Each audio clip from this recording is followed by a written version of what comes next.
Olá! Hoje a gente vai explorar uma região fascinante e, bom, invisível aqui em cima, a alta atmosfera, ou ionosfera.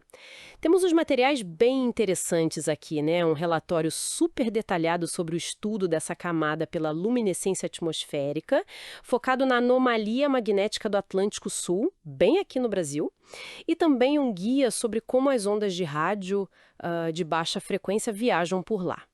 A ideia é entender o que faz essa camada ser tão dinâmica, né? E como essas variações afetam tecnologias do nosso dia a dia, tipo GPS, rádio. Vamos mergulhar nisso. Para começar, então, o que é exatamente a ionosfera? Bom, é a parte mais alta da nossa atmosfera. Começa ali por volta de 60 quilômetros, mas se estende, olha, por mais de 1.000 quilômetros para cima. Lá no alto, a radiação do Sol, principalmente o ultravioleta extremo, o UV, que é bem energético, e os raios-x, essa radiação tem força para arrancar elétrons das moléculas e átomos. Esse processo é ionização, por isso o nome, ionosfera. Ah, claro. E ela tem camadas, D, F, e não é nada estática, sabe? Muda bastante do dia para a noite. Muito mesmo. Entendi. E como a gente consegue, ver o que acontece lá, se é invisível? O relatório fala muito dessa luminescência atmosférica, o airglow. Isso, o airglow. É um brilho, assim, super tênue, quase imperceptível a olho nu, mas é constante.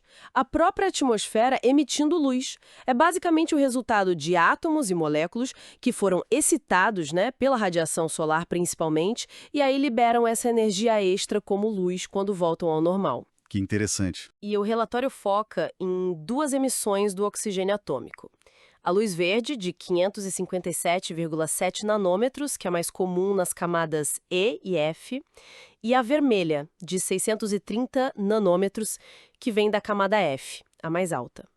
Olhar a intensidade dessas luzes nos diz muito sobre a dinâmica lá em cima. Ah, então quando o relatório fala, por exemplo, de diminuições na intensidade da luz vermelha, isso é um sinal. Sinal de que algo mudou. Tipo aquelas bolhas de plasma que eles mencionam. Precisamente. Essas bolhas são, na verdade, regiões com menos plasma, sabe? Menos elétrons livres ali na camada F. E elas causam, sim, uma redução na emissão dessa luz vermelha do oxigênio. Detectar essas quedas de brilho com instrumentos como fotômetros ajuda a gente a mapear essas perturbações. Que legal. Mas não é só o Sol que manda ali, né? O relatório também dá um peso grande para o campo magnético da Terra, especialmente aqui na nossa região. Como ele entra na história? Ele é fundamental. O campo geomagnético, gerado lá no núcleo líquido da Terra, funciona como um escudo, mas ele também, digamos, organiza o movimento das partículas carregadas na ionosfera. E ele não é uniforme, de jeito nenhum. A anomalia magnética do Atlântico Sul, a AMAS, que fica sobre o Brasil e parte do Atlântico, é a maior prova disso. Uma anomalia. É, uma região onde o campo é bem mais fraco. O mapa do IGRF, no relatório, mostra isso claramente. E essa fraqueza do campo aqui na AMAS, isso tem consequências práticas? Sim, e bem importantes.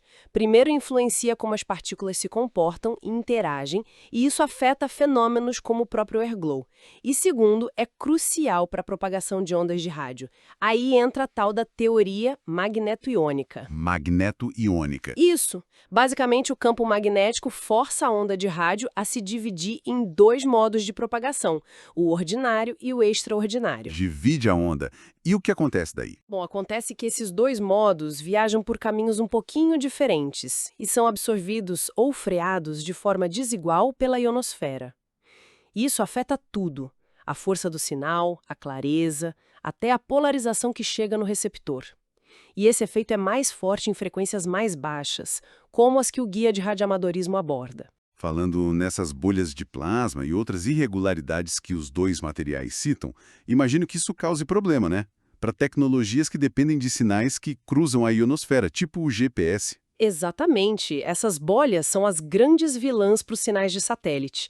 Elas causam o que a gente chama de cintilação. Cintilação? Flutuações rápidas na intensidade e na fase do sinal de GPS, e isso pode levar a erros bem chatos no cálculo da posição, erros significativos às vezes. Inclusive, a gente usa receptores GPS justamente como ferramenta para estudar essas irregularidades. É uma via de mão dupla, frequência LF, abaixo de 300 kHz, que o guia menciona. Também enfrentam desafios. A camada D da ionosfera, que é a mais baixa e fica mais densa durante o dia, A camada D. isso, ela absorve muito esses sinais LF. Aí fica difícil a comunicação a longa distância durante o dia. Mas tem uma curiosidade no guia. Para LF, ao contrário das altas frequências, HF, a comunicação a longa distância, o DX, geralmente funciona melhor durante o mínimo do ciclo solar. Melhor no mínimo solar? Por quê? Porque menos atividade solar significa uma camada D menos ionizada, menos densa, e aí menor absorção do sinal. Faz sentido, né? Total. Que interessante essa inversão. Pois é. O guia até menciona uns caminhos de propagação mais exóticos, tipo o Long Path, que é dar a volta quase completa no mundo, ou os adultos ionosféricos, mas são situações mais raras, mais difíceis. E como se não bastasse tudo isso, ainda tem as perturbações que vêm de fora, né? Tempestades solares, essas coisas. Sim, a ionosfera nunca está totalmente calma. Tempestades solares podem jogar prótons na nossa direção, que causam uma absorção fortíssima nas regiões polares. São os blackouts polares. E as tempestades geomagnéticas, aquelas que causam as auroras bonitas, também criam um monte de irregularidades mesmo em latitudes mais baixas como a nossa. O guia de rádio chega a descrever o cenário como caótico. Caótico? Nossa, isso quer dizer que prever como a ionosfera vai se comportar é muito difícil. É um desafio enorme, sim. A gente usa modelos como o IRI, o IonCap. Modelos. São modelos baseados em médias de muitos anos, médias mensais. Mas a ionosfera real, no dia a dia, na hora H, pode variar muito em relação a essas médias. Coisa de 20% até 40% mesmo em dias considerados calmos. Prever o estado exato num lugar e hora específicos é bem complicado ainda. Uau! Então, para a gente amarrar tudo, a ionosfera é essa camada super dinâmica lá em cima, moldada pelo Sol, pelo campo magnético, com umas peculiaridades regionais importantes, como a nossa AMAS. Ela nos dá fenômenos bonitos, como o airglow, mas ao mesmo tempo, ela, digamos, bagunça nosso GPS, nossas comunicações de rádio. É um laboratório natural gigante e complexo sobre as nossas cabeças. Exatamente. E isso nos leva a pensar, né, considerando essa variabilidade toda, as tempestades solares que vêm sem muito aviso, as complexidades regionais tipo a AMAS, o quão robustos são de verdade os sistemas tecnológicos que a gente depende tanto hoje em dia.